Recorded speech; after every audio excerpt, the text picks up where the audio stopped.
What it do, KTTeeV? This is KT, and I'm coming at you live with another episode of the Daily K Podcast. And on today's episode, we have Dr. Sherell McArthur from Beyond Life Coaching. How you doing today, Dr. Mac? Hello all. Hi Kendrick. How are you? I'm okay. I wanted to say thank you for taking some time out today to give us some background on all of the awesome stuff that you're doing to support ladies of color or women of color. I just want to say thank you for that today. Thank you for having me. Thank you All for right. having me. And so, as we jump right into things, can you give me a little bit of background about yourself and how did the Beyond brand come about? Yeah, so me, Dr. Mac, is the Beyond Well coach. I am Sherell McArthur, PhD from Stone Mountain, Georgia, an HBCU alum of Grambling State University, a member of Delta Sigma Theta Sorority Incorporated, mother to an incredible 8-year-old son. I'm a researcher, writer, professor, a speaker, and owner of Beyond Life Coaching, where I'm an integrative wellness and life coach. The brand, the name, which you were asking me about, Beyond, came about when I was completing my dissertation studies, and I was creating a critical media literacy collective at the time for Black high school girls. And I decided on the name Beyond Your Perception because I had to think about myself and how I didn't fit into this box of Black womanhood that was prescribed for me, that's prescribed for us. And so I made the assumption that the girls that I was going to encounter, and I didn't know them at the time, that they also were not going to be this stereotype of Black girlhood. And I assumed correct, right? Because we all do what we do, how we do it. And we're not the stereotype, that we didn't create those anyway. So Beyond Your Perception was the title of my dissertation. And since that time, I've continued to facilitate girls groups under that name, Beyond Your Perception. And when I created the business, Beyond made sense to me. And it makes sense in the way of when I'm working and coaching women and girls, what is it that they're ready to live beyond? As a coach, they are, I'm working with them to live beyond their past, their anxieties, their procrastination, their limiting beliefs, their fears, right? So I'm striving to help them become their full, whole, healed selves. That's living beyond. I love that. What an awesome cause and what a great explanation of how things came about, Doc. I appreciate that. And so, as we talk about that and getting more into the Beyond, what are some of the topics that you support women of color on, like that you're working on at this time? Oh, I support my clients through the things they want and need support on. It varies from client to client. I support women and girls with one-on-one coaching. I also support men and women with grief support due to the varied losses that I have encountered in my own life, in addition to mother-daughter support. So when I decided that I wanted to formally offer services, mother-daughter relationships was one of those things that became center for me. I love my mother dearly. There's still tension there, and we are aware of it. We speak about it. It's an ongoing conversation for our wellness individually and as a mother-daughter unit. And as I've, been brunching with girlfriends and talking, their mothers were coming up. When I do this work with girls, their mothers were coming up. So I said, well, there's something about this mother-daughter relationship. And so I also service clients in mother-daughter duos. I with a duo last week. I wasn't with them. I was with them virtually. But I was with the duo last week, an adult mother-daughter who just needed support because they had hit a place in their relationship. So it's the things that they want and need support through. A healer is not someone that you go to for healing. A healer is someone who triggers within you your own ability to heal yourself. Mm. So my objective is to be a tour guide on their journey. My objective is to be a sounding board, a cheerleader, a support system. So as an integrative wellness and life coach, I help women and girls achieve their goals, whatever those look like: self-development, personal relationships, professional, specifically focusing on mental, emotional, physical, and spiritual areas of their life. Mm. That's powerful. That's powerful. You know, and especially in our community, the mother-daughter relationship is so important. I think about my family or other families, and it's always that tension. I don't know why, but that is something that's a reality. And so Yeah. for you to bring that up, and for people to even hear that that is one of your areas, I hope that just that alone helps someone to at least contact you and kind of, start that process. I got a few references I may make myself. Please, Oh, please do. yes. Please do. We aren't well unless we're all well, right? Amen. I So agree. All right. So, talk to me about the what got you into the work of working with women of color, and why do you feel that this work is so important to you? mhm. So I shared that I went through myriad experiences that allow me to have, empathy and sympathy, right, for clients. I've walked through the what I call the valley of the shadow of death. Well, I don't call it that, right? But I say that I've walked through the valley of the shadow of death. And so now I have an understanding. And so part of that understanding, that as my experience as a woman and my experience as a Black woman is different from others. And looking to find mental health support is easy. It's easy to find a mental health professional who's white. It's harder to find a mental health care professional who's a person of color. It's even harder to find a mental health care professional who's Black. And what's needed and necessary is for healthcare professionals who not only understand the mental, emotional, physical, and the spiritual, but also that I'm mad today that Ahmaud Arbery went jogging and he didn't make it home. And I don't, and we don't want to have to debate legality or let's wait to see if the justice system will be on the side of justice this time. What they want to say is, I'm sick and tired of this, and that person to understand them without having to define race and racism and my position in this racialized gendered body. And so that's why I have centered women and girls of color in my practice, because I can't say that there's a gap and not be willing to fill it.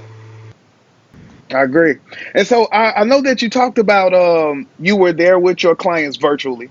And so Yes. that brings us up to, what's been going on and how have you had to adapt business to deal with the stay at home or the pandemic, and how's that going for you? I have been able to adapt fairly easy because we telehealth. We can still see each other and work through coaching that way. One of the benefits of being a coach, right? Because I'm not a psychologist, I'm not a psychiatrist, I do not diagnose, I do not treat. I do work on core issues and aiding you to achieving your goals.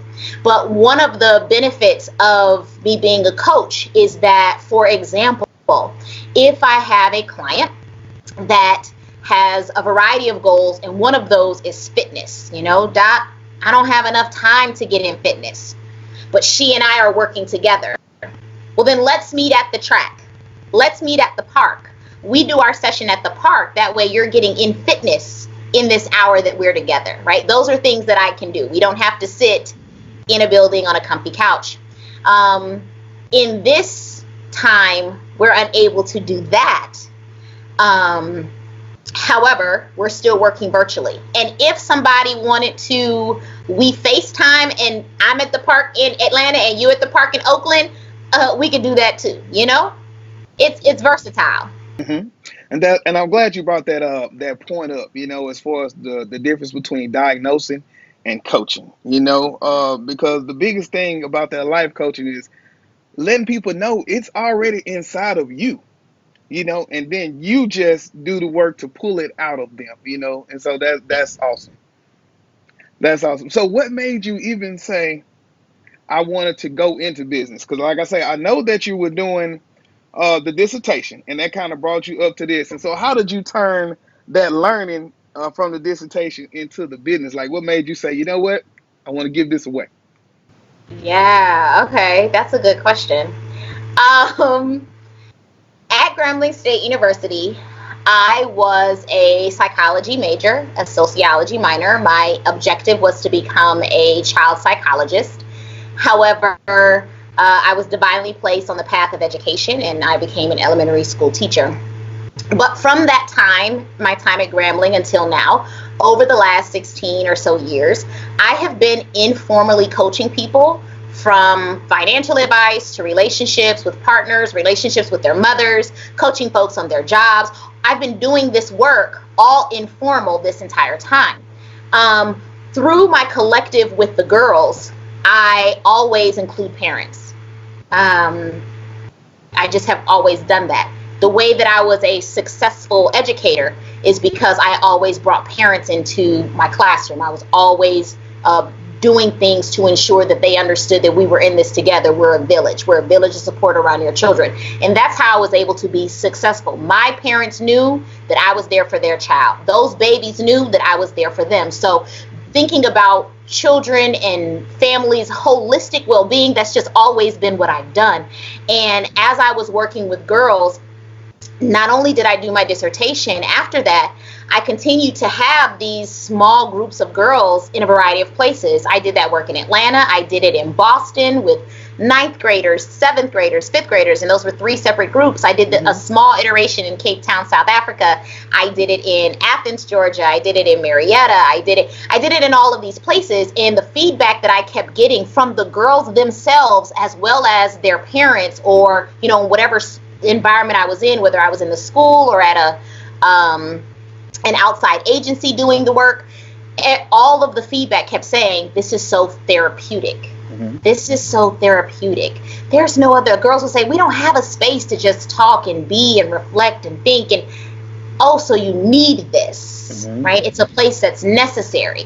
When parents are reaching out to me and they are not just talking about their daughter, now they're just talking to me about themselves, right? Mm-hmm. So how do we go from talking about her to now talking about you? There's something in this that's drawing you to me or me to you. So I decided to get the training in order to extend my reach and take this passion and purpose to do this work formally. Yes. And how long have you been in business total?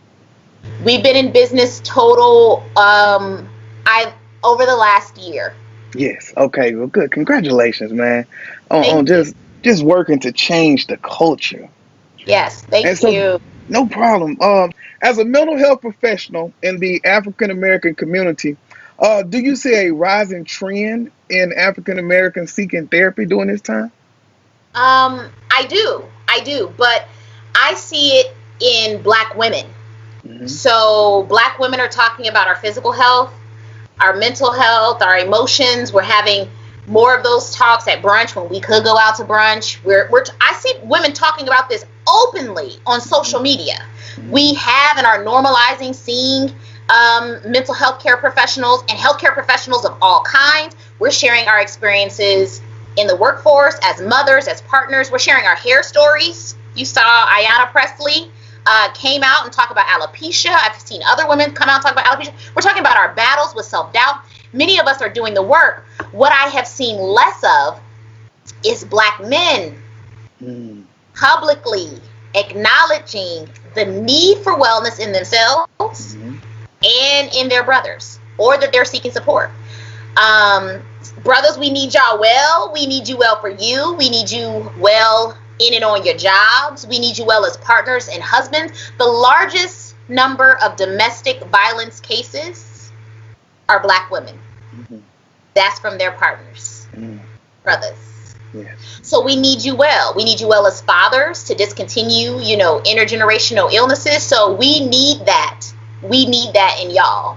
And I don't see that as much. And I agree. You go to start normalizing and saying, I saw my therapist today and it was a great session. we need brothers who go to normalize it. Yes, yes. We thinking about once again what we've been going through.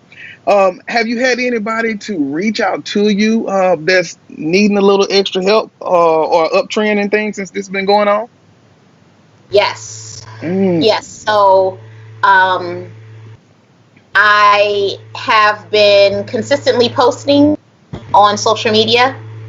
Um, I have a Monday motivational message. hmm I have a Friday celebration. Like, man, we're getting it. If we make it through the week, you make it Yeah, through the week, and you're still here above ground. Let's just take a moment, stop, reflect, breathe, and be thankful for something. There's got to be something that you're grateful for, right? If it is it the roof over your head, is that your children are healthy, is that you didn't pull your hair out. It's got to be something that you're grateful for, right? In addition to just consistently working to post inspiration and affirmation for those who follow me. And I've had women direct message me a variety of things, from thank you, or I needed to hear this, or I had one woman who just all caps, I need help.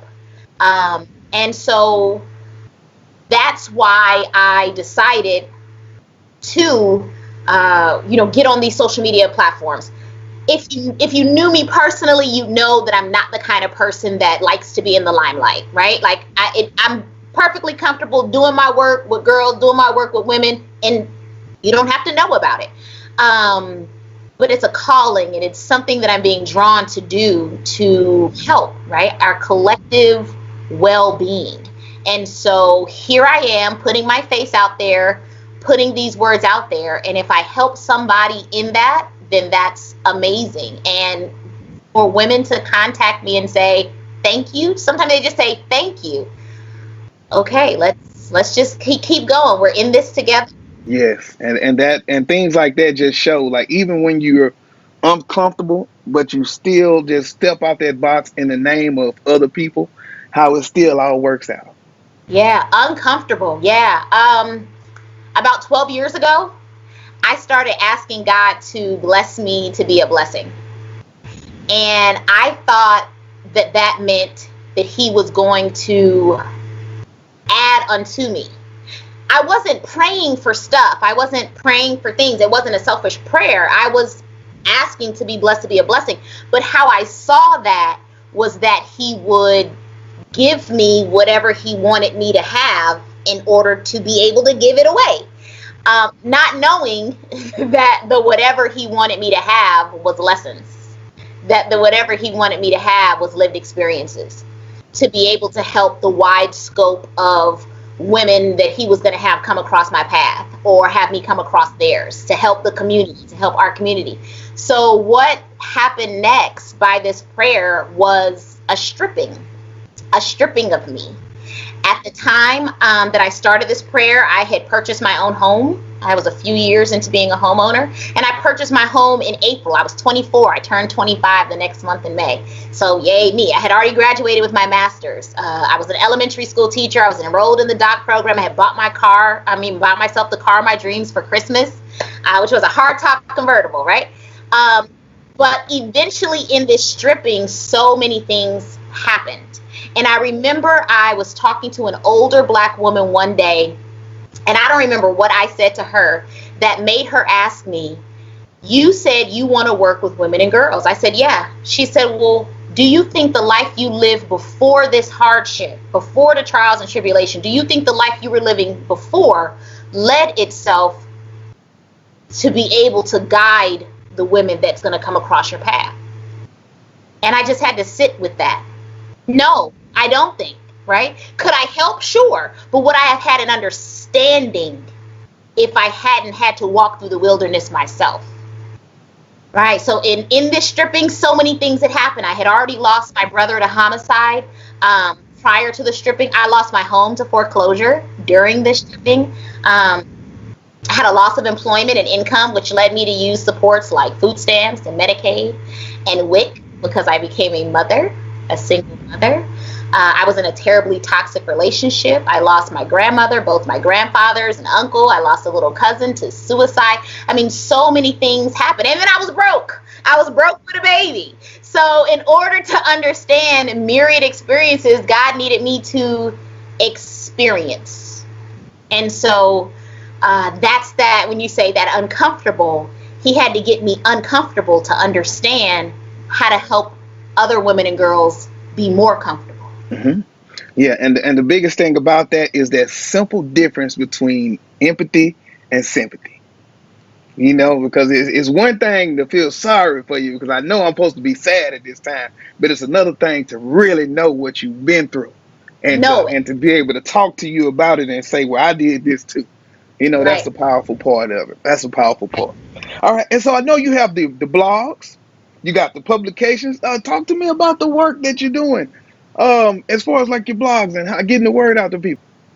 Yeah. So, while Beyond Life Coaching is dedicated to, the holistic well-being of women and girls, when I decided that I was going to create a blog, I thought of that as community wellness. And sometimes when I talk to people, they think wellness, self-care, bubble bath. It's so much more than that to be well. My vlog on Wednesdays, when I drop my vlog on Wednesday was about no more GoFundMe funerals. We need to start talking about having life insurance policies, living wills, and last will and testaments, right? Because being well means that we think about what happens in the event of our demise. How are we leaving our families? Are we leaving them to have to bury us and then take care of our children and take care of our estate? Or that's wellness. Wellness is talking to our children about consent over their bodies. Wellness is, unplugging. Wellness is thinking about our finances, our spirit, our emotions, and our mental. That's a collective thing. That's a community well-being. That's not just women and girls. That's everybody. We need to have some conversations. We need to have some hard truths. We need to have some dialogue. And instead of waiting for somebody to talk about the things that are necessary, I talk about it. So I encourage you to engage with me on Wednesdays for the vlog. Yes, and also, I know just being a doctoral student, you write, and public, and you do a publicate. Is that the right word? Yes. So talk to Okay. me, talk to me about some of the writing and how does that process look for you, and what are some of the publications you Ooh. Um, have? all of the publications that I have center Black girls, critical media literacy, and identity. So as I continue to work with, for, and alongside Black girls and other girls of color, I listen to them and respect them as experts of their own experiences. And as I'm listening and learning, I hear what they say about what's happening at school. I hear what they say about what's happening at home, who is for and who they feel is against them. And on any platform that I have the mic, I make sure that their stories are heard. Yeah. And so that's true of my scholarship, my writings. When I'm asked to write, I'm being given the mic. And so I write out of a way to decenter my voice and allow the girls who I've been working with, their voices to be heard. What is it that they want to say? And that's what I write around. I read and concenter the scholarship around what it is the girls are saying, because they have things that they need to communicate that we need to listen to. Yes, yes.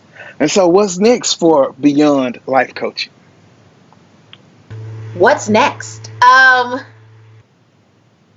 So many things. Yeah. I'm like going through the list in my mind. It's like a Yeah. scroll of things. Continuing to support women and girls as I develop partnerships, and branches of Beyond as a business that focus on our community, our collective well-being is very important to me. We aren't well unless we're all well. So I have plenty things in store, and as they roll out, I'll just have to come back and tell you all about them. Hey, well, you are definitely welcome to come back and do that anytime. Let's Anytime. go. Let's go.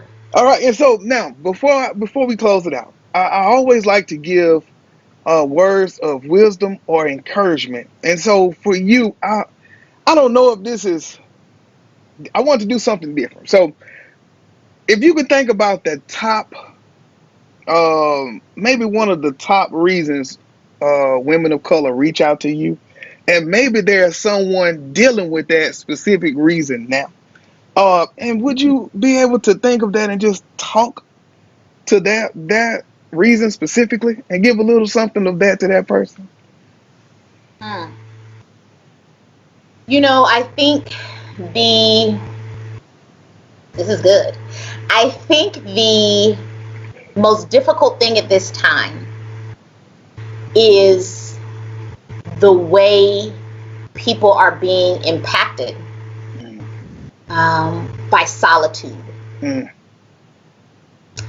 And the thing about depression is it doesn't matter how many people are around you to feel isolated, which is made much worse when we are sheltering in place, which is made much worse when what we know is normal, it has been totally and completely disrupted. And our homes look different. Yes. Some people are sheltering in place in a loving environment. And some people are sheltering in place with somebody that they wish could pack up and leave today. Yes. You know what I mean? So if you're a single parent, what does that look like when you don't have physical or financial support and you're tired and it's 24 hours a day? It just keeps going and going and going. If you aren't income secure or you're losing income security as time goes on, or jobs are having conversations about budget cuts or furloughs. And so those are conversations that I'm hearing more and more from clients, that I'm hearing more and more in my own social groups. These are things that we're going to have to be considerate about. And so I think what's going to be most necessary is that we operate in grace for ourselves, for others, and for our children.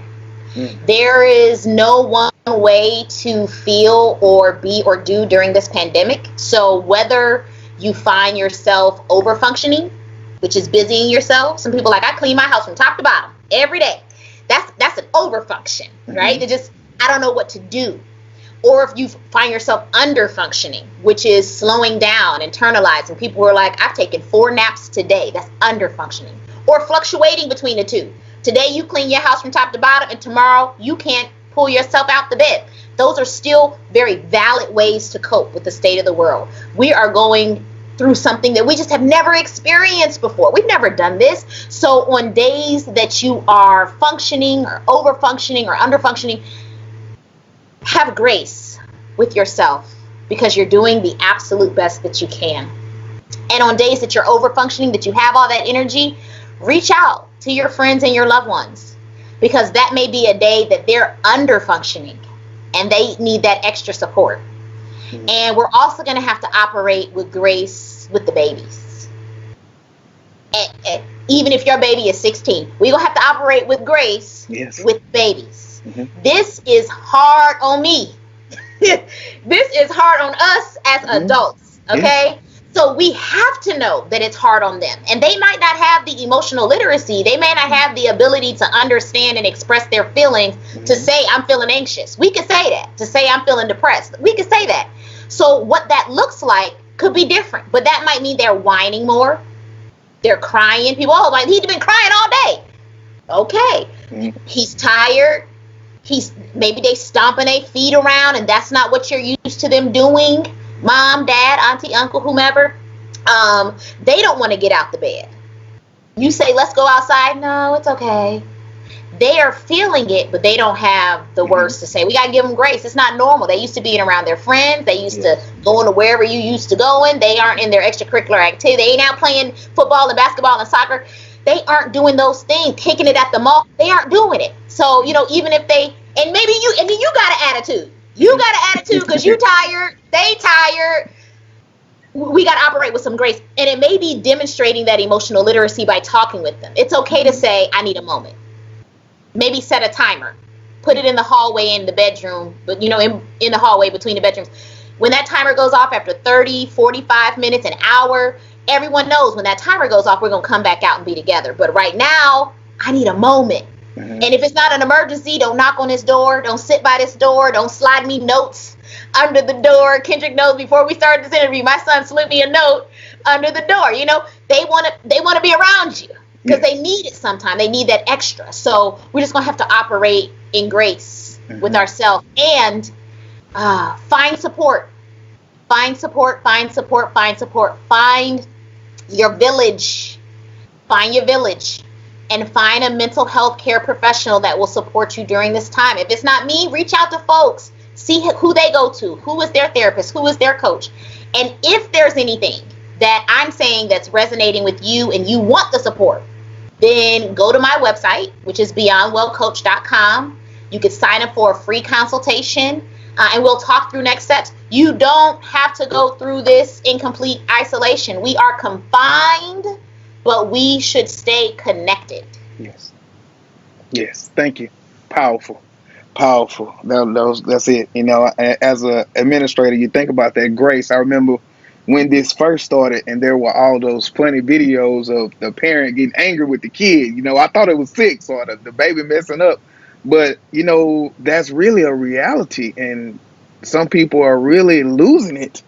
You know, with the kids and not doing that grace. And so, for you to just talk about that as that is my reality on a daily basis, I sure appreciate those words. Oh, yeah. Yes. Okay, Amber. Collective Yes. well-being. Yes, I agree. So before we go, one last time, can you give them all the contact information? Oh, okay, yes. So you can contact me. You can go to my website, which is beyondwellcoach.com. You can find me on Facebook at Beyond Well Coach, Instagram at Beyond Well Coach, Twitter at Beyond Well Coach. I am Dr. Mac, the Beyond Well Coach, and you can find me under Beyond Well Coach on any platform. All right. I sure appreciate that, Dr. Mack. Thank you for that time today. Thank you. I enjoy being here with you. All right. This is KT for KTTeeV signing out. 100.